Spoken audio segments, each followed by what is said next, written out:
दोस्तों कहानी शुरू होती है जंगल के बीच गहराई में फंसी हुई लीसा। लीसा अचानक एक कंकाल की खोपड़ी देखती है। जैसे ही लीसा खोपड़ी देखती है उसके बाद खोपड़ी से एक हरे रंग की किरणें निकलती हैं क्योंकि वो जादुई शक्ति रहती है। उसके बाद लीसा के शरीर में प्रवेश कर जाती है। फिर लीसा उस जादुई छड़ी के कब्जे में हो जाती है और लीसा उस छड़ी को हाथ में लेकर चलते चलते एक पुरानी लड़की की झोपड़ी पर पहुंचती है। जैसे ही वहां पहुंचती है उस कंकाल ने उसे आदेश देता है, मुझे यहाँ रख दो और जाओ झोपड़ी में।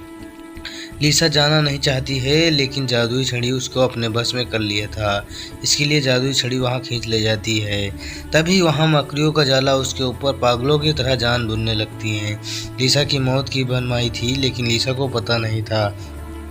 तभी वहाँ उसका प्रेमी आ गया उसको बचाने के लिए, लेकिन लीसा को होश बिल्कुल नहीं था। जब लीसा का होश आया तो लीसा के होश उड़ गए। लीसा सन्नाटा छा गई और लीसा इधर उधर देखने लगी। तभी दोनों वहां से जान बचाकर भागे कि आगे एक आंख वाला बूढ़ा आ गया। बूढ़ा लीसा के खून के प्यासा था।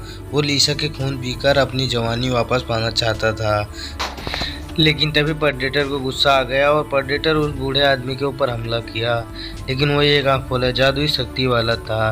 प्रेडेटर को एक ही झटके में फेंक दिया, उसके आगे कुछ नहीं चला। फिर वो जादुई शक्ति वाला बूढ़ा उस लड़की को खींच कर लेकर रात के अंधेरे कमरे में ले गया।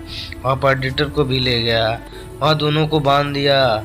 उसके बाद में वो बूढ़ा गया एक काढ़ा बना कर लाया और प्रेडेटर से शर्त रखी, अगर इसको तुम पी लोगे तो लीसा को मैं छोड़ दूंगा।